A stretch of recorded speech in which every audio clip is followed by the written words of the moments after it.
창세기부터 쭉 나가려고 그래요. 그래서 이게 오늘부터 시작입니다. 그래서 제가 늘 강조를 드렸습니다마는 사실 그 성경을 읽을 때는 원래 구약부터 읽는 게 아닙니다. 아니고 신약 복음서부터 읽고 그 복음서를 해석한 바울의 또 제자들의 편지를 읽으면서 신앙을 어느 정도 은혜라고 하는 신앙 있죠.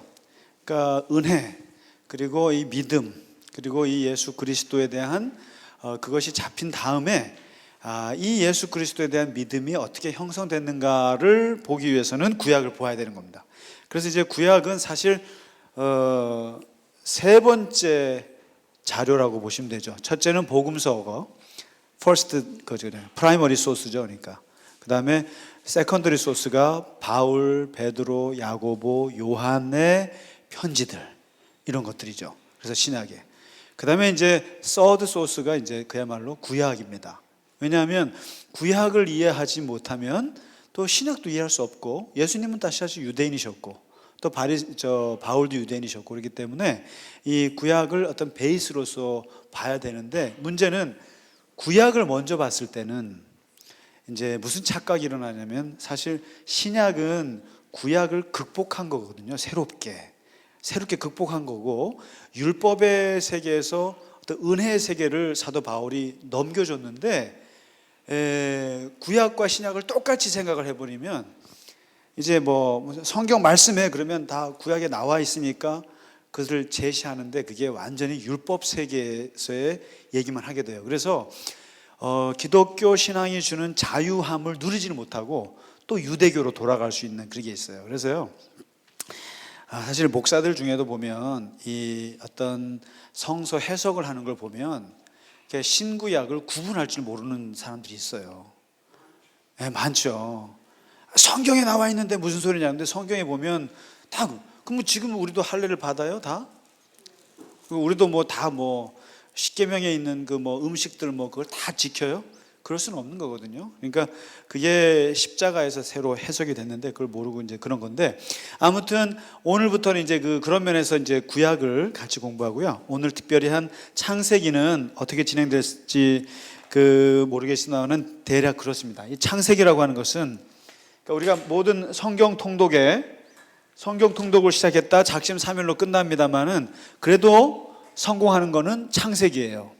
그래서 항상 창세기만 여러 번 읽다가 성경 통독 끝나죠. 출애굽까지도 좀 봐줄만 한데 근데 이제 레위기 가서부터 안 하게 되죠. 그다음부터 왜 이렇게 복잡하고 이해가 안 되는지 그렇죠. 근데 그래서 이제 창세기는 여러 번 읽을 수 있는 거죠. 그리고 창세기는 구도가 간단해요.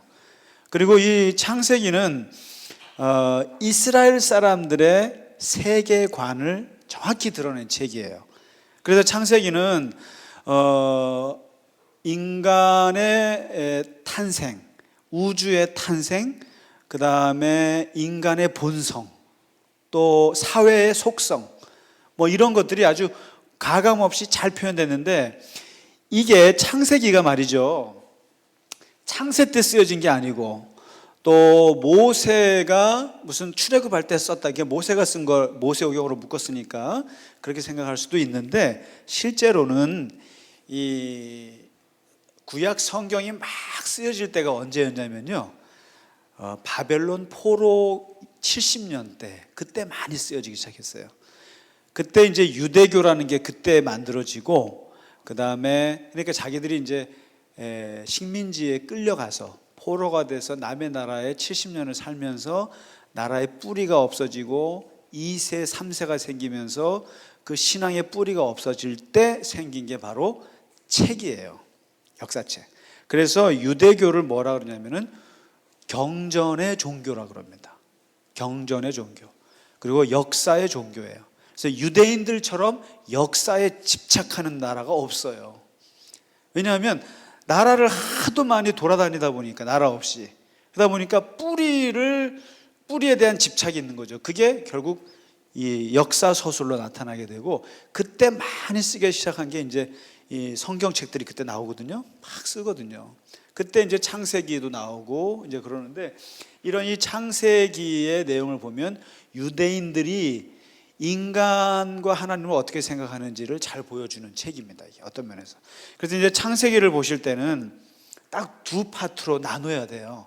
그래서 한 파트는 1장에서부터 11장까지 끊어야 됩니다. 11장까지 끊는데 이걸 뭐라고 그러냐면 원역사라고 얘기를 해요. 역사긴 역사예요. 역사긴 역사인데 역사가 아닌 역사예요. 이런 말 있죠. 역사 같은데 역사 아니고 역사 아닌 역사 뭐 이런. 그러니까 이제 쉽게 말하면 그걸 원역사라고 얘기하는데 이게 마치 무슨 그러니까 이스라엘 사람들은 여기서 자기네 역사를 찾지는 않아요.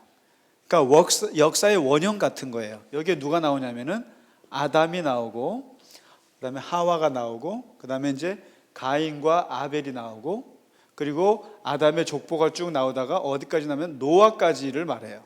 노아까지를 이스라엘 사람들은 자기네 조상이라고 생각하진 않아요. 민족의 조상으로 보진 않아요. 않고 그냥 하나의 어떤 원형적인 역사예요. 그 다음에 실제로 역사는 12장부터 50장까지에 이걸 족장사라고 그래요. 족장사. 왜냐하면 이 족장사에 누가 나오면 딱 4명입니다. 창세기는 4명의 족장이에요. 그러니까 누구죠? 아브라함이 나오고 그 다음에 이삭, 그 다음에 야곱, 그리고 요셉까지 4명의 할아버지, 아들, 손자, 이렇게 증손자까지 이렇게 이제 4명이 나오는데 이 사람들을 두고 뭐라 하냐면 족장이라고 그럽니다. 족장. 왕도 아니고 사사도 아니고 어떤 지도자가 아니라 그냥 족장인데 족장이 뭐냐면 그냥 좀 거부예요. 돈이 좀 있어요. 그리고 가족들이 좀 대가족들을 거느리면서 자기 약간 군사들도 좀 거느릴 수 있는 그러면서 이제 여기저기 다니면서 이렇게 뭐 몇십 명의 하인들과 자기 병사들 그러니까 옛날에 보면 봉건 사회에 보면 이렇게 자기 영주들이 있잖아요. 영주들이 자기 군사들 거느리듯이 어느 정도 그 정도 좀 있는 그래서 족장 정도라고 합니다. 그러니까 이스라엘 사람들은 이 아브라함부터 자기네 조상이라고 생각해요. 아브라함. 그러니까 창세기 12장부터 펼쳐지는 아브라함의 부르심부터가 이제 이스라엘 사람들은 자기네 역사 속에 집어넣고 생각을 하는 거죠.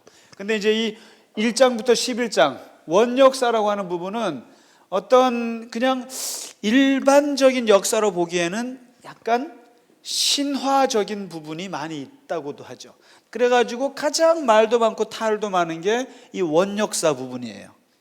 그래서 이걸 가지고 어떤 과학자들은 노아의 홍수 사건을 과학적으로 증명하려고 하거나 에덴 동산이 어디 있는지 찾아보려 하거나 이런 시도를 해요. 그런데 이제 대부분의 신학자들은 볼 때 그런 거를 찾아 나서는 게 되게 무의미하다고 얘기를 해요. 그러면 아라랏산이 거기 있어서 노아의 방주가 있은들 어찌하리요 이런 거죠.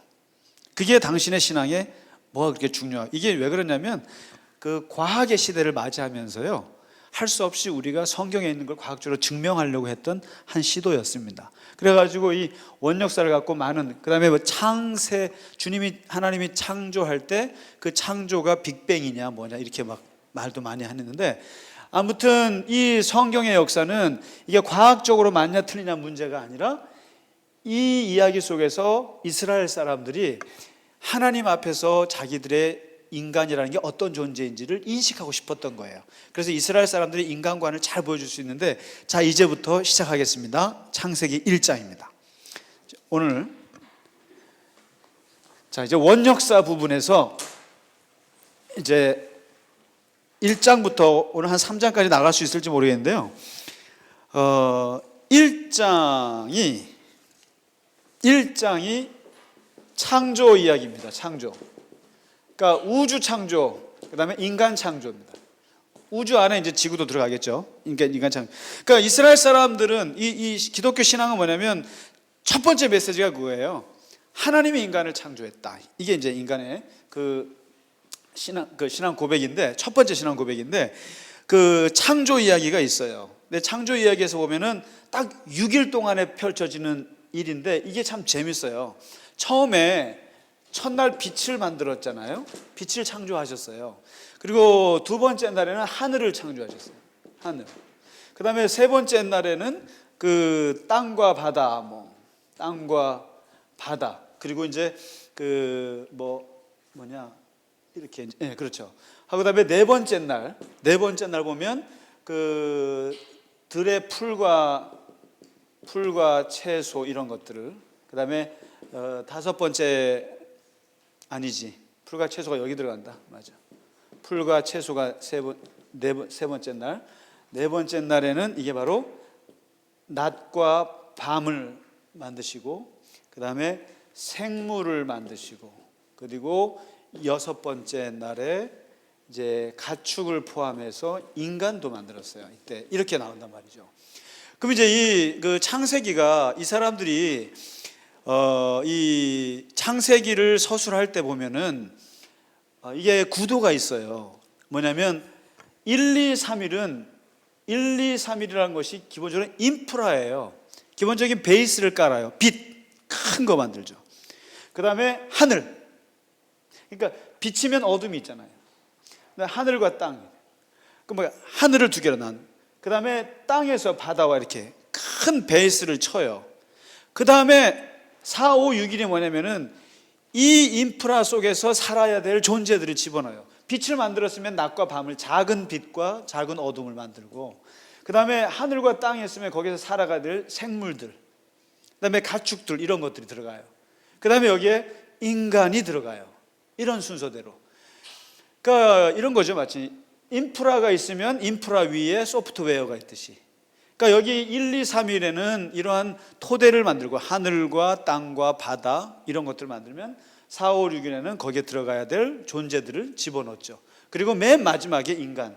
이 말 벌써 처음부터 인간을 만들었으면 그게 좀 그랬을 텐데, 맨 마지막에 인간을 넣었다는 것 자체가 굉장히 의미 있습니다. 그 의미가 있는 게 이제 좀 이따가 나오죠. 왜 그런지. 근데 이렇게 이제 만드셨단 말이죠. 그러면서 이 성경에 나와 있는 우주 창조의 원칙이 있어요. 원칙이 있는데 이게 뭐냐면 무에서 유예요. 이게요. 그러니까 유일하게 모든 세상의 모든 창조는 다 유에서 유예요. 그걸 창작이라고 그러죠. 창작. 다 있는 걸 가지고 만들어요. 근데 유일하게 무에서 유가 된 것이 이 창세기에 나오는 이거밖에 없어요. 그러니까 무, 아무것도 없음, nothing에서 뭔가 나오기 시작하는 거죠. 빛이 나오고 이렇게 나오는 건데, 그 다음에 두 번째, 이 창세기 1장을 쭉 읽어보면 특징이 있어요. 하나님이 이렇게 창조해내는 이렇게 과정을 보면 거기 한 가지 특징이 있는데, 그게 뭐냐면 분류예요. 분류. 그러니까 이걸 성경에 뭐냐면 종류대로. 가축은 가축대로, 그 다음에 하늘에 나는 새는 새대로, 그 다음에 식물은 식물대로, 이렇게 해서 분류를 해요. 이걸 뭐라고 그러냐면은 이것을 질서라고 합니다. 질서. 그래서 원래 그 창세 이전의 상태를 뭐라고 표현하냐면 혼돈, 공허, 흑암 이렇게 하죠. 근데 이 공허, 흑암, 혼돈, 이 세 개로부터 창조되면서 분류가 되는 거죠. 이게 분류가 된다는 게, 그래서 여기서 어떻게 보면 저는 이제 프랑스 사회학자죠. 듀르케임이라고 들어보셨냐면, 듀르카임이라고도 하고 듀리깽이라고도 하고, 그런데 유명한 사회학자가 이걸 보고 했는지 모르겠는데, 그 사람이 인간의 발전을 디비전 오브 레이버라고 한 적이 있어요. 이게 뭐냐면 노동의 분화라 그랬어요. 이게 발전이라고 하는 것은 디비전이에요. 계속 잘려요. 그래서 우리가 전문가 점점 옛날에는 그냥 한꺼번에 다 그러네, 정치, 종교, 사회가 다 한꺼번에 갈라진다고 그랬는데, 창세기에 보면 이 질서라는 게 이게 분류입니다. 종류대로 이렇게 분류를 해서 나눠요. 나눠서 이제 이렇게 세팅을 해서 앉혔는데, 그 앉힌 자리에 마지막으로 창조한 게 인간인데, 이 인간 창조가 두 번 나와요. 한번 보시겠습니까? 1장 27절. 이 인간 창조는 굉장히 중요합니다. 이제 우주 창조가 이렇게 끝났으면 두 번째가 인간에 대한 창조거든요. 인간의 창조 이야기인데 1장 27절에 보시면 이렇게 말해요.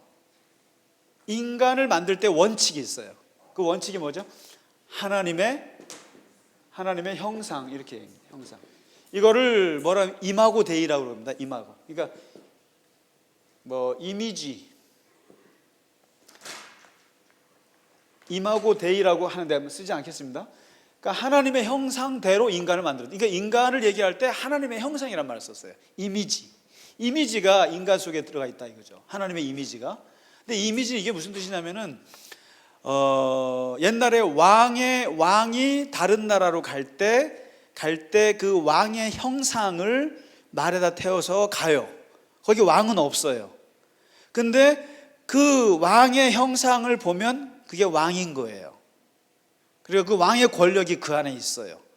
그래서 함부로 할 수 없어요. 마치 이제 이런 거죠. 그러니까 이 하나님의 형상이라는 것은 인간에게 준 하나님의 권력을 말하는 거죠. 하나님의 성품, 하나님의 모든 그 정체성을 인간이 다 갖고 있다는 거죠. 그건 하나님은 아니지만, 그러니까 하나님의 대사 같은 그런 이제 그 하나님의 형상대로 만들되 남자와 여자로 창조하고 하고요. 이 하나님의 형상인 인간에게 하신 말씀이 있어요.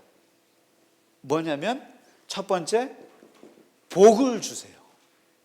이 재밌습니다. 이게 성경은요, 항상 모든 시작이 복이에요. 지겹도록 복이에요. 근데 이 기독교에서 말하는 복은 저는 참 뭐냐면, 기독교는 누가 뭐라 그래도 인간은 인간 스스로 뭘 할 수 없다고 보기 때문에 하나님이 돕지 않으면 인간은 아무것도 할 수 없다고 보는 게 기독교 인간관이잖아요. 그렇기 때문에 꼭 뭐가 필요하면 하나님의 도우심이 필요한 거예요. 근데 그 도우심을 뭐라는 게 복이라고 그래요. 그게 복이에요. 그래서 항상 복을 준다는 얘기는 여기는 하나님이 함께 하신다는 뜻입니다. 하나님이 함께 하겠다는 의미가 있습니다. 그러니까 복을 주세요. 복을 주시고 그 다음에 꼭 복을 준 다음에는, 이게 참 재밌는 게, 복을 준 다음에는 항상 명령이 있어요. 명령이 있어요. 그게 뭐냐면, 다시 말해서 미션이 있다고요. 미션이 있는데 그 미션이 뭐냐면, 내가 6일 동안 만든 세상을 다스리라. 다스리라. 그 다음에 잘 관리하라. 그 다음에 번영하라. 그 다음에 생육하라. 뭐 이런 얘기를 합니다. 근데 이게 재밌는 게, 항상 성경에서는 하나님은 꼭 복을 주신 다음에 꼭 그냥 지나가지 않고 꼭 뭘 시켜요. 이게 참 보면 마치 그런 거 있죠. 애들한테 알사탕 주고 나서 심부름 시키는 것처럼. 꼭 그래요. 시편을 보세요. 시편도 첫 시편 1편이 복에 대한 거예요. 그 다음에 예수님의 산상수훈도 보면 벌써 팔복부터 하고 해요. 복부터 해요. 그 다음에 복을 주고 나서 그 다음에 여호수아 같은 때 보면은 예수님 하나님의 취임 연설을 보면, 내가 너에게 다 줬다. 네가 가는 곳마다 다 준다. 그러니까 네가 이제 가서 저 땅 가져. 이렇게 꼭 축복을 하고는 미션을 주신단 말이죠. 참 이런 원칙인데, 복을 주시고 미션을 주는데 그 미션이 다스림이고 이게 생육하고 번성하고 일종의 그런 거죠. 근데 이제 제가 저번에 한 말씀드렸습니다만은 이 1장 28절을 이 명령을 기독교 역사에서 오해를 해가지고 마치 인간과 자연과의 관계가 인간이 자연을 파괴해도 되는 것처럼 오해를 했다는 거죠. 그래서 이걸 언제 깨닫게 됐냐면은, 지금같이 생태계 교란이 오기 시작하면서부터 이 유명한 자연과학자인, 하여튼 그 이름을 기억 못하겠는데, 그분이 한 몇십 년 전에 내뱉은 말이에요. 기독교는 1장 28절 이 명령을 자연을 파괴하라는 명령으로 받아들였다. 이 몹쓸 인간들아. 그렇게 해서 이 말은 그런 의미가 아니라 자연을 잘 다스리고 관리하고 그런 것이다. 이렇게 이제 하여튼 생태계의 유명한 그 구절인 거죠. 오해가 됐던 구절이라고 본 거죠. 그래서 사실 제국주의 시대 같은 데 있죠. 옛날에 영국이나 스페인이나 이런 정말 세상에 식민지를 만들 시절에는 이 말씀이 어떤 구절이 있겠습니까? 완전히 그냥 세상을 다 정복하는 거예요. 진짜 정복한 거예요. 정복해서 식민지 만드는 거죠. 그 말씀으로 쓰여졌던 게 1장 28절입니다. 그렇게 해서 이제 했어요. 인간을 만들었는데 인간을 만드는 걸 조금 다른 관점에서 볼게요. 첫째는 하나님의 형상이에요. 그 다음에 두 번째 2장에 한번 들어가 보실래요? 2장에 한번 들어가 보시면 거기에 2장 7절에 나와요. 2장 7절에 두 번째 인간 창조 이야기가 나오는데 그 인간을 창조할 때 나오는 구절을 보세요. 7절이 뭐냐면 어떻게 만드는지 원리가 나와요. 흙에다가 여기에 생기라고 되어 있는데 이 생기를 풀어서 쓸게요. 하나님의 영입니다. 하나님의 영이에요. 이 흙덩어리, 이거는 물질의 세계예요. 물질과 하나님의 영이 만나서 인간이 됐어요. 이걸 생물이라고 해요. 생물. 여기는 생령이 됐다고 그러죠. 생령. 생령이라 그러니까 마치 이렇게 뭐 살아있는 무슨 영인 것처럼 이렇게 날아다니는 귀신같이 생각하는데 인간이란 뜻이에요. 생물이 됐다는 뜻이에요. 이게 뭐냐면 그럼 결국 이제 인간이라는 게 기독교는 그렇게 보는 거예요. 인간은 물질 덩어리하고 하나님의 영 덩어리가 만난 그런 존재라는 거예요. 이게 인간이라는 거예요. 그래서 인간에게는 딱 두 가지 요소밖에 없다는 거예요. 그 요소가 뭐냐면은 영과 몸이라는 거예요. 육체와 영이 있다는 거예요. 육체와 영. 육체. 인간은 두 가지로 있다는 거예요. 여기에 이제 하나 살짝 더 들어간 것이 혼이에요. 혼. 그래서 이것을 가지고 2분설로 보는 신학자도 있고 3분설로 얘기하는 사람도 있어요. 그럼 이제 이게 2분설 하면 영과 육이에요. 영과 육이에요. 근데 이제 여기서 이제 혼이 들어간다는 얘기는 이거는 이제 조금 나누면 혼은 일종의 뭐 이거는 정신세계라고 보자. 그리고 영은 그야말로 영의 세계고 육은 그야말로 육이가 몸뚱아리다. 이렇게 이 세 가지로 보는 게 있지만 기본적으로는 지금 창세기에서는 두 가지예요. 영과 육이다. 근데 이 영이 누구냐? 하나님이에요. 그러니까 인간이 왜 존엄하냐? 인간이 왜 절대로 죽여서는 안 되냐? 왜 인권이 중요하냐? 이런 얘기 하지 않습니까? 왜 인간이 존엄하고 그리고 미국 같은 사회에서는 인간의 존엄성 같은 것을 초등학교 때부터 공부한단 말이죠. 그게 다 어디서 오냐면 성경에서 끌어들이는데 그게 창세기예요. 그래서 왜 기독교는 누가 뭐라 그래도 인간 존엄의 사상을 가지고 있는데 인간의 그 디그니티가 어디서 오느냐? 바로 여기서 오느냐. 인간의 몸속에 하나님이 들어있다 이거죠. 이거는 저기 굳이 무슨 천도교나 다른 데 갈 필요 없어요. 기독교 창세기에서 벌써 인간은 그 속에 신이 있다고 보는 거예요. 그러니까 어떻게 사람을 죽여요? 다 신이 있는데 장로님 안에 신이 계시고. 그러니까 뭐 민심이 천심이라게 말할 필요 없이 그냥 사람 몸속에는 신이 있어. 그러니까 못 건드는 거예요. 죽이면 신을 죽이는 거예요. 사람을 죽이는 게. 그게 기독교의 창세기부터 나와 있어요. 인간은 영적인 존재고 이 영적인 존재는 신적인 존재라는 뜻이에요. 어떻게 죽여요? 그다음에 하나님의 형상이니까 하나님의 대리인이니까 이 사람을 죽이면 하나님을 죽이는 거예요. 그래서 사람을 안 죽이는 거예요. 죽여보셔서 아시잖아요. 아니, 말로 많이 죽여보잖아요 우리가. 근데 이 인간의 존엄성은 여기서 오는 겁니다. 그러니까 예수님이 사랑해라고 해서 오는 정도가 아니라 아예 창세기에서부터 인간 창조에서는 그렇게 만들어져 있다는 거예요. 인간은. 그러니까 함부로 인간의 존엄을 건드렸다가는 그는 하나님을 건드는 행위인 거예요. 두 가지 다 그렇잖아요. 하나님의 형상, 두 번째는 흙과 영이 만난 거죠. 하나님의 숨을 집어넣었다니까요. 그러니까 그 인간이 어떻게, 그래서 이제 이 귀한 인간이죠.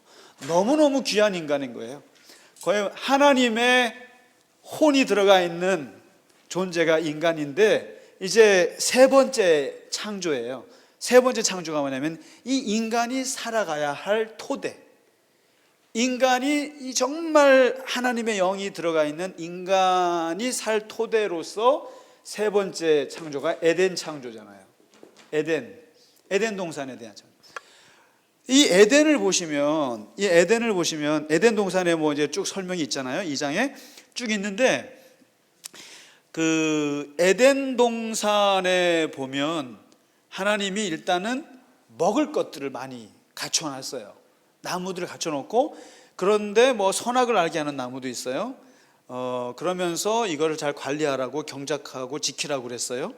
그리고 다른 나무들은 다 먹지만 요거는 먹지 말라고 이렇게 얘기했어요. 그러면서 이 얘기하는 과정 속에서 에덴 동산에서 인간이 살아야 할 이 사회, 최초의 사회예요. 최초의 이 사회인데 이 사회 안에 들어가는 가치가 몇 개 딱 드러나 있어요. 첫째가 뭐냐면은 첫째가 자유로움입니다. 자유 있어요. 마음껏 살아요. 지금 이게 지금 굉장히 의미있어요. 이게 창세기가 이거는 다른 종교에도 사실 굉장히 줄 수 있는 중요한 인간의 기본 토대에 대해서 다 얘기해 주고 있어요. 그러니까 윤리책까지 갈 필요가 없는데 에덴 동산에는 일단은 마음대로 자유롭게 살아. 자유가. 그러니까 이 말 속에 벌써 지금 이것을 쓰고 있는 유대인들은 지금 어디겠어요? 바벨론 포로에 빠져가 있잖아요. 그러면서 자기들이 인간에게 가장 필요한 사회에 중요한 것은 자유라는 것을 느끼지 않겠습니까? 그게 뭐 그 고백이 반영될 수도 있겠죠. 아무튼 자유롭게 살라, 에덴 동산. 그 다음에 두 번째가 있어요. 두 번째가 뭐냐면 노동이 들어가 있어요. 노동이 있습니다. 그러니까 꼭 경작해야 해요. 마음껏 먹지만 네가 이것을 근데 이 노동 문제는 여기 지금 15절에 있거든요. 그것을 잘 경작하고 잘 지켜라 이러잖아요. 노동이면서 이제 관리란 말이죠. 너에게 주어진, 아까 뭐 생육하고 뭐서 이건 그 얘기인데 에덴 동산도 마찬가지인데 이 노동은 사실상 조금 이따 말씀드리면 이중적인 메시지가 있어요. 이게요. 노동이 축복일까요? 저주일까요? 에? 일하는 게 축복이에요? 저주예요? 축복인가요? 그렇죠. 일 없는 사람들은 일이 있어야 일이 축복이죠. 예, 대통령 나오는 사람이 제 1번 공약이 그건데 일자리 창출, 고용 안정, 그게 1번인데 사실상 이 노동이라는 게 성경에는 두 가지의 메시지가 다 있어요. 저주입니다. 첫 번째 저주로서의 노동이에요. 저주로서 좀 이따 나오잖아요. 타락하고 나서 아담에게 이거는 이제 여자의 아니다. 남자에게 준 저주가 노동입니다, 장로님. 우리는 남자들은 평생 일하다가 죽는 게 남자들은. 여자 애기 낳는 거 쫓아나는데 아이고 여자가 아니랄까 봐. 근데 이 저주가 이러면서도 동시에 이게 축복이에요. 이 두 가지가 성경에 사실 같이 있어요. 나중에 따로 말씀드리고요. 하여튼 이거는 이제 관리하라는 얘기, 노동의 가치가 들어가 있고, 세 번째가 뭐냐면 모든 자유 속에 모든 것은 기본적으로 자유를 깔고 있는데 그러나 요건 먹지 마라 이거죠. 선악을 알게 하는 이 가치는 먹지 마라. 이게 바로 뭐냐면은 이게 정의입니다. 정의예요. 이걸 좀 더 구체적으로 말하면 뭐 법이죠. 뭐 규칙이라는 게 있다는 거죠. 규칙이라는 게 여기에 사회. 그러니까 이것은 건들지 말아야 할 선을 넘어지 말아야 할 게 있다는 거예요. 에덴 동산에도 아무리 하나님이 만들어 놓으신 그 아름다운 자유의 공간 안에도 지켜야 할 룰이 있다는 걸 얘기하고 있어요. 그건 정의죠. 뭐 정의. 건들지 말아야 죠. 이렇게 얘기합니다.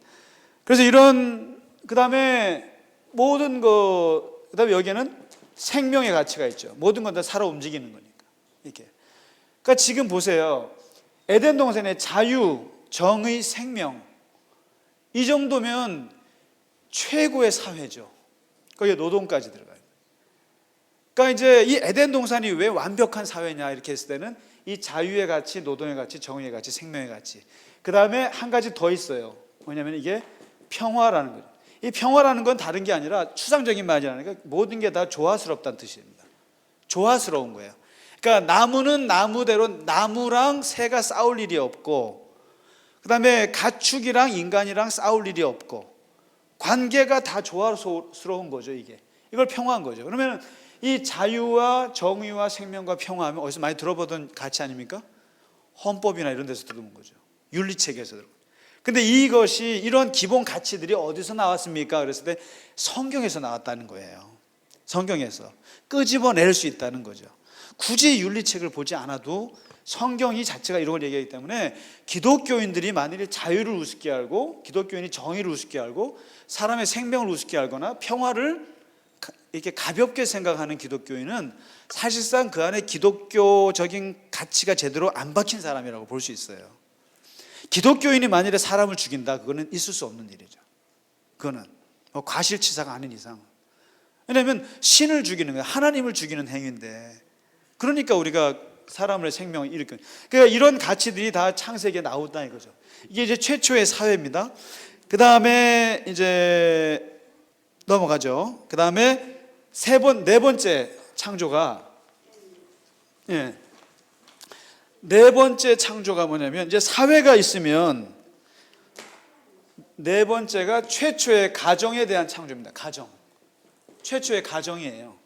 그러니까 지금 모든 인간이 살아야 할 그 창세기에는 인간이 살아야 할 기본 단위들이 다 출발을 해요. 근데 그 출발할 때 복잡하지가 않고 거기 아주 원리들이 꼭 숨어 있어요. 아까 지금 이제 이 가정 얘기할 때는 가정은 간단합니다. 가정, 쉽게 말하면 가정은 그냥 부부입니다. 부부. 이 부부 관계라고는 최초의 사회가 형성이 되는데, 그 원리는, 첫째는 가정은 한 몸, 이렇게 한 몸. 그 다음에 두 번째가, 이 한 몸이라는 건 뭐냐면 둘이 만나서 한 몸이기도 하고요, 그 다음에 부모로부터 떠나서 한 몸이에요. 이게요. 그래서 시집장가 보내면 끝이죠. 끝나야 된다고 생각해요. 근데 거기에 계속 연연하시면 군더더기 군더더기. 근데 뭐 손자 손녀 보셔야죠. 뭐 어떻게 하시겠어요? 한상희 집사님 열심히 손자 손녀 보고 계신데 끝이 없어. 어떻게 시집을 보내고 장가를 보내도 끝이 없어. 근데 창세기에서 말하는 이 한 몸은 부모로부터의 독립으로 한 몸인 거죠. 그러니까 독립과 하나, 이게 같이 된 거죠. 그 다음에 이제 분리와 독립이죠. 그 다음에 이제 이 가정에서 중요한 것이 뭐냐면 그겁니다. 부끄러움이 없음. 이 원리가 부끄러움이 없음. 그렇죠? 그렇죠. 뭐 부부가 부끄러워하면 그건 부부가 아니죠. 그러니까 이제 그 얘기입니다. 그래서 이 가정에 대한 기본적인 원칙을 얘기해 주고 이걸 이제 짚고 넘어가고요. 그 다음에 이제 이 정도 되면 우주가 창조가 됐고, 지금 그 다음에 인간이 창조가 됐고, 인간이 살아야 할 사회, 그 에덴 동산이 형성이 됐고, 그 다음에 인간은 혼자 살 수 없기 때문에 부부라고 하는 가정 단위가 이제 탄생이 됐어요. 그래서 이제 잘 먹고 잘 살았잖아요. 잘 먹고 잘 살았는데 그 행복도 얼마 못 가고 그 다음에 3장으로 넘어갑니다. 이제 3장. 그러니까 이제 1장부터 2장까지의 메시지를 한마디로 말하면 그게 뭐냐면은 하나님이 만물과 우주와 인간을 창조하셨습니다. 이게 첫 번째 메시지입니다. 이게 기독교 메시지죠. 그렇기 때문에 인간은 피조물이다라는 게 여기 딱 나옵니다. 인간은 피조물입니다. 그리고 뭐 아메바가 진화가 돼가지고 원숭이 거쳐서 지금 이 모양 이 꼴이 됐습니다. 이런 게 아니라 그냥 기독교인들이 볼 때는 인간은 하나님이 만드셨습니다. 이렇게 고백하거든요. 그리고 하나님은 창조주입니다. 이게 이제 첫 번째 창세기 1장, 2장의 메시지고요. 그 다음에 두 번째 성경의 메시지가 3장에 나와요. 그게 뭐냐면 인간이 하나님을 떠났습니다. 이게 나옵니다. 이것을 이제 우리가 타락이라고 합니다. 타락. 그 다음에 여기에 이제 죄라는 것이 나와요. 그러니까 이 창세기를 기록할 때 인간에게 있어서 중요한 그 엄청난 하나님의 그 형상, 그리고 하나님의 그 존귀함이 무너지면서 그 속에 죄라고 하는 것이 인간에게 있다는 걸 이제 보여주는데, 한번 보시죠. 기가 막힌 3장. 보면 볼수록 기가 막힌 장이에요. 여기서 뱀과 하와의 이야기를, 그 다음에 그 아담과 하나님과의 이 대화, 이 사자 간의 대화 관계에서 인간이 어떻게 악할 수 있는지를 다 보여줍니다. 여기에. 그러니까 인간의 죄성이라는 게 여기에 다 숨어 있어요. 왜냐하면 보실까요? 사탄은 사탄대로 보여주는데 하나님이 참으로 너희 모든 나무의 열매를 먹지 말라고 하더냐, 이 질문, 아까 제가 잠깐 증언 때 말씀드렸지만 그 하나만 먹지 말라고 그랬는데 사탄은 모두 먹지 말라고 그랬느냐, 이렇게 유도신문 하잖아요. 과장 일반화의 유혹이 있습니다. 죄의 특징들이에요. 그러니까 그거 특별한 거거든요. 그거 하나만 먹지 않으면 돼요. 그냥 지나쳐 버려도 돼요. 평소에는 안 볼 수도가 있어요. 근데 모든 나무를 먹지 말라는 말 속에 모든 나무가 다 눈에 들어와 버리죠. 그래서 일반화, 과장을 합니다, 이게. 그 다음에 3절의 두 번째인데요. 첫 번째 이 죄악인데 이게 과장입니다. 그 다음에 두 번째가 이 하와의 입에서 나와요. 동산 중앙에 있는 나무 열매는 하나님의 말씀에 너희는 먹지도 말고 만지지도 말라 그랬어요. 먹지 말라 그랬지 만지지 말란 말은 안 했습니다. 만져도 돼요. 그리고 너희가 죽을까 하노라. You must die지 You may die가 아니거든요. 근데 may die로 바꾸잖아요. may die로. 이게 무슨 말이냐면 이 하와에게서 보여주는 죄적인 모습이 뭐냐면은 바로 그겁니다.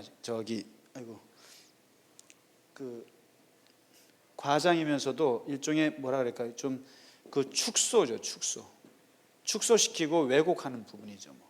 그러니까 또 과장도 있죠. 그러니까 먹지 말라 그랬는데 자기도 만지지도 말라 이렇게 얘기하죠. 과장하고 그리고 죽을까 하노라. 아니요, 당연히 죽어. You must die. 죽어 그냥. 근데 죽을지도 몰라 이렇게 축소하죠. 그 다음에 세 번째 보면 그 사탄이 얘기하는 겁니다. 사탄이 이런 얘기를 하죠. 결코 죽지 않는다. 왜요? 여기서 단언을 해요. 단언. 사탄이요. 이 사탄이 단언할 때에는 이유가 있죠. 왜 단언합니까? 결코 죽지 않는다 그랬을 때. 하와가 흔들려서 그런 거예요, 지금요. 하와가 하나님의 말씀에 대한 정보가 분명하지가 않은 거예요. 아니, 요 나무 먹으면 죽어. 이렇게 얘기를 했으면 괜찮은데 만지지도 말라고 하는 없던 말을 했죠. 그리고 죽을지도 몰라 이런 식으로 완화하니까 그 자리를 파고 들어와서 바로 하는 말이 결코 안 죽어. 딱 이렇게 하죠. 그러니까 단언을 해버려요. 그러니까 이게 자기 지식이 분명하지 않은 사람들한테는 누가 와서 사기를 쳐도 다 믿게 돼 있습니다. 그러니까 하는 거예요. 그러니까 그 말을 듣고 나서 5절에 그러죠. 5절에 사탄이 그걸 먹으면 밝아져서 눈이 밝아져서 하나님같이 되니까 그게 싫어서 하는 거야. 이게 뭡니까? 이게 왜곡이죠. 뭐 왜곡합니다. 하나님 말씀을 왜곡하죠. 왜곡하고 그리고 그것을 바꿉니다. 그리고 여기에서 나오는 등장하는 게 뭐냐면 바로 지혜예요. 지식. 인간이 지식을 갖게 되는 것이 과연 좋을까? 뭐 이런 것. 그러니까 이제 그게 싫어서 그런 거예요. 이렇게 단언을 하고 왜곡을 시키니까 그 다음에 다섯 번째 보실래요? 이게 참 사람이 똑같습니다. 6절에 그 말을 듣고 나서 보니까 이게 진짜 먹음직한 거죠. 그리고 너무너무 탐스러운 거예요. 그리고 그 말을 듣기 전에는 귀신 같았단 말이죠, 이게. 근데 그걸 먹으면 눈이 밝아져. 그리고 하나님하고 같아져. 그리고 하나님을 알아보는 지혜가 생겨. 이러니까 그 말을 듣고 이걸 보니까 진짜 그렇게 보이는 거예요. 이게 사도 바울이 말한 것처럼 믿음은 들음에서 난다는 원리예요. 그래서 아무거나 들으면 안 된다는 거죠. 그래서 이게 죄악도 들음에서 나는 거죠. 이게 죄도요. 그러니까 우리가 이게 TV나 미디어나 이런 것들이 이게 참 중요한 것 같아요. 어떤 걸 듣느냐에 어떻게 보이느냐가 확 달라지니까.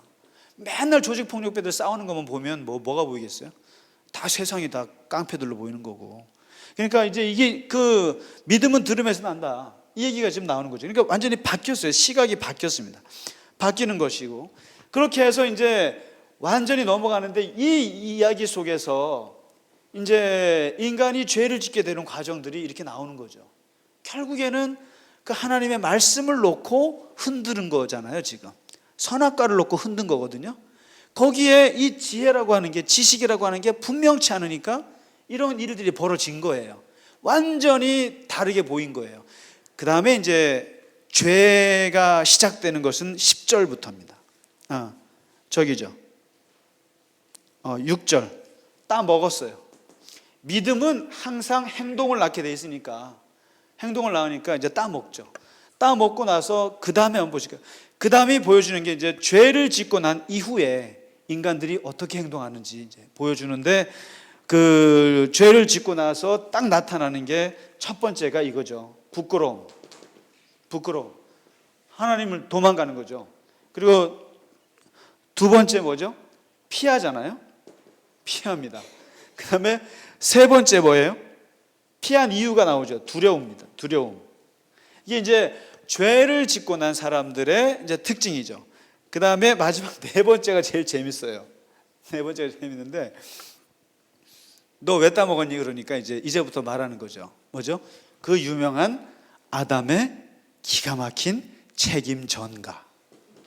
모든 죄인들의 공통점이자 해결 방법이며, 그러나 결국에는 얻어맞는 책임 전가에, 그것도 기가 막힌, 야, 난 이렇게 책임 전가를 잘하는 아담은 정말 처음.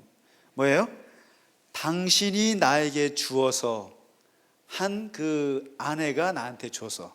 그러니까 자기는 죄가 몇 번째예요? 그 죄의 원인은 누구예요? 당신입니다. 당신이 여자를 만들어주지 않았으면 그 여자가 나한테 줄 일도 없지 않느냐. 대단하지 않아요? 예, 요즘같이 그 특검과 청와대 사이 뭐 이런 거 할 때 이 죄인들이 쓰는 방법 중에 책임 전가예요. 다 돌려요. 근데 이것을 아담은 담대할 정도로 하나님께 돌려요. 당신이 만들어서 나한테 보내준 여자가 나한테 줬다. 그러니까 나는 솔직히 두 달이 거쳐서 죄를 지은 거니까 나는 집행유예입니다. 이렇게 얘기한 거죠. 그러니까 하나님이 어이가 없어서 누구한테 얘기해요? 여자한테 가서 얘기하니까 여자는 저 뱀이 꼬셔가지고요. 뱀이 꼬셔서. 그래도 여자는 남자보다 나은 것 같아요, 장로님. 하나님한테는 안 들려요. 뱀도 하나님 만들었는데 뱀이 꼬셔갖고 그랬어요. 그러니까 이제 그 다음에 하나님이 벌을 주는 건 어디부터? 뱀부터 벌려요. 뱀부터. 그래서 뱀에게 벌을 준 건 첫째, 너는 기어다녀라. 그 다음에 인간과 원수가 될 것이다. 이제 네가 인간을 속였기 때문에. 그래서 이 뱀이 상징하는 게 뭐죠? 사탄인 거죠. 사탄이고, 그리고 이 사탄과 인간은 영원한 원수지간이 될 것이다. 그리고 여자에게는 무슨 저주요? 임신하는 저주. 그 다음에 더 기분 나쁜 저주가 있죠. 뭐죠? 남자에게 순종하며 살 것. 이런 걸 준 거예요. 그 다음에 이제 남자에게 준 건 뭐죠? 평생 노동하는 수고. 평생 노동하고 땀을 흘리고. 그 다음에 마지막으로 주는 하와와 아담에게 마지막으로 동시에 준 게 뭐냐면은 흙으로 귀환하라. 이게. 그러니까요, 이게 참 재밌는 말이 있어요. 맨 마지막. 이제 마칠게요. 22절에. 얘네들이 선악을 아는 일에 우리 중 하나가 되었으니까 그가 그의 손을 들어 생명나무 열매 따먹고 영생할까 하노라. 인간은 영생하면 안 된다는 거죠. 영생. 그러니까 다시 죽음이라고 하는 걸 얘기하는 거예요, 지금. 그러니까 저주로서 죽음. 그래서 흙으로 돌아가라. 이 얘기를 하는 거죠. 자, 이렇게 해서 이제 인간에게 지금 창조와 그리고 이제 인간이 죄 짓는 과정들을 다 얘기했어요. 다 얘기했는데, 여기서 이제 마지막으로 꼭 말씀드려야 되는 게 이겁니다. 죄라고 하는 것이 무엇인가, 이게 죄. 죄가 옆에 있는 선악과 따먹는 게 죄냐 이거죠. 그게 아니고요. 선악과를 따먹는 행위가 죄가 아니라 하나님이 하지 말라고 하는 말씀이고, 그 말씀은 관계에서 이루어진 건데 그 말씀을 안 지켰다는 얘기는 관계를 끊었다는 뜻이에요. 다시 말해서 부모님이 너 절대로 10시 이후에는 10시 이전에 들어와야 되라고 말을 하면 10시 이전에 들어온다는 얘기는 그 말씀을 지키기 위함이고, 그 말씀을 지킨다는 얘기는 그 부모님하고 관계를 잘 해보려고 하는 거란 말이죠. 근데 부모님하고 관계를 끊고 싶으면 11시에 들어오면 돼요. 그게 바로, 그러니까 뭐냐면 우리는 성경에서 말하는 죄를 말할 때는 선악과를 따먹는 것 죽일죄다 이게 아니라, 왜 따먹으니? 이게 따먹는 게 하나님과 관계를 끊겠다는 뜻이에요. 그래서 이 sin이라고 하는 것은 관계를 끊었다는 뜻입니다. 하나님과 관계. 그래서 이 관계를 끊음으로써 인간에게 생긴 게 뭐냐면은 바로 영이 마비가 되는 거죠. 영이 죽는 거죠. 그러니까 이 육체 덩어리가 저주를 받은 게 아니에요. 육체 덩어리는 잘 있어요, 건강하게.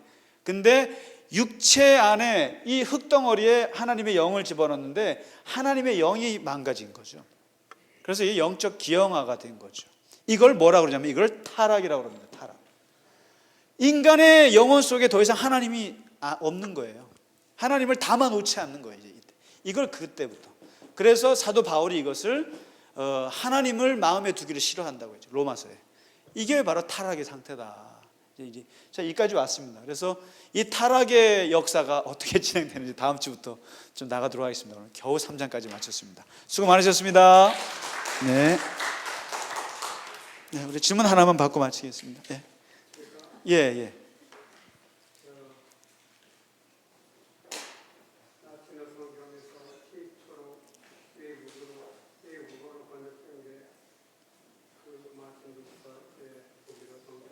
예, 독일어 성경이요. 그때도 구약 신약이 다 번역이 됐다니까요. 아, 번역이 됐답니까? 아니, 그때 됐지 않습니까? 아, 그럼요. 그렇죠. 있죠, 있죠. 그러면 예. 마틴 루터가 구약을 어떻게 생각하셨는지 아. 예. 요거에 하나 질문을 드리고 싶고, 예. 예. 그 이제 복이라는 말, 예. 우리는 입에 배웠으니까 네. 아무렇지도 않은데 네.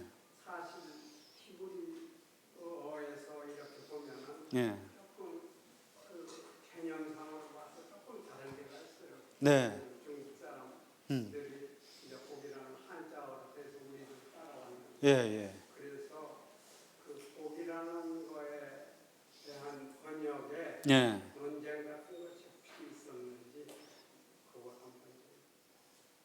복을 번역하면서 논쟁이 있었는가? 히브리어를 한글로 할 때요. 그거 이제 성수학자들이나 네, 네, 네, 이런 네. 분들이 예. 혹시 복이 예. 제대로 번역되느냐 안 했느냐 예, 예, 이런 예. 거에 대한 논쟁 같은 것이 혹시 있었는지. 그건 제가 이번 주에 공부해 갖고 오겠습니다. 논쟁이 있었는지 모르겠어요. 그러나 히브리에서 말하는 그 복하고 분명히 한자에서 말하는 복하고는 다릅니다. 예, 그러니까 한자에서 우리가 복은 사실은 무슨 뭐더라? 입에 풀칠만 하면 그게 그런 의미의 복이 아마 장로님이 더 잘 아실 거예요, 아마. 예. 근데 히브리어의 복은 다른 거고요. 그래서 그거는 논쟁이 있었는지 제가 확인해 보겠습니다, 한번. 예. 숙제를 주셨네요. 그리고 그 마틴 루터가 구약을 보는 것은 어떤 면에서는 추측할 수는 있습니다. 왜냐하면 바울을 워낙 좋아했기 때문에 바울이 구약을 생각하는 거랑 비슷할 수 있을 거예요. 그러니까 저희는 사실 그 바울이 구약을 이렇게 차별이 아니라 구약을 그렇게 한계를 짓고 신약을 시작하게 한 면에서는 우리도 같은 생각인 거죠. 그래서 이제 구약이 우리에게 신앙에 도움이 될 수도 있지만 또 자칫하면 율법적인 신앙으로 내려가 앉게 할 수도 있는 거기 때문에 그것을 잘 끊어준 사람이 바울이기도 하고 또 루터 또한 바울에게로 돌아간 거거든요, 사실. 루터가. 그러니까 어떻게 보면 구약에 대한 생각이 비슷하지 않겠나. 예. 그 질문을 드렸는데 네. 대부분 이제 개신교에서 예. 우리가 예. 지금 우리가 외국에 나가서 네. 호텔방에 들어가 보면은 예. 구약은 비치가 안 됐어. 아, 그렇죠. 신약은 비치가 되는데 네, 네, 네. 예. 사실 개신교에서는 예. 구약은 제2성경으로 생각하지 예. 제2성경은 신약이라는 거예요. 아, 그렇죠. 제일 성경이에요. 제일 성경이 신약이에요. 신약이고 제2 성경으로서 구약이 신약을 받쳐준다고 봐야 되죠. 그러니까 이제 이게 그런 신학적인 정리가 안 되고 묶어서 이렇게 앞에 붙어 있잖아요. 모든 게 우리의 생각이라는 게 1번부터 나오는 게 중요한 걸로 봐요. 그러니까 구약부터 보기 시작하다가 이게 기독교 신앙의 본질을 흐려버리는 그게 있으니까 그렇다고 보죠. 사실 순서로 보면은 마가복음이 1등이거든요. 마가, 마태, 누가, 요한으로 가야 되는데 마태를 뺐어요. 왜 마태를 맨 앞에 뺐냐면은 마태복음엔 족보가 있잖아요. 그리고 마태는 유대인들을 생각한 책이에요. 그래서 구약 말라기가 끝나면서 이어지기가 제일 멋있는 게 마태예요. 구약에 있는 인물들이 쫙 이어지잖아요. 근데 마가는 딱 자르고 예수님 30살 때부터 쫙 나오니까 이게 과격해 보이죠. 그러니까 이제 뭐 그런 면도 있고, 그래서 구약을 절대로 끊어내릴 수는 없어요. 끊어내면 안 돼요. 그리고 더 풍성한 신앙을 가지려면은 구약이 들어와 있어야 돼요. 시편, 지혜서, 예언서는 대단한 거예요. 그런데 창세기, 이게 다 너무너무 귀한 책들이기 때문에 이게 다 구약 우리의 신앙에 도움이 되는데, 문제는 우선순위를 정해놓고 봐야 된다는 거죠. 그게 안 되면 완전히 율법주의화 될 수 있고, 그걸 사도 바울이 너무너무 고생했고, 그것 때문에. 그렇기 때문에 그것만 알면, 근데 하여튼 구약은 참 재밌는 책인 건 틀림없습니다. 예, 기대 많이 하고 같이 공부하겠습니다. 예, 수고하셨습니다. 예.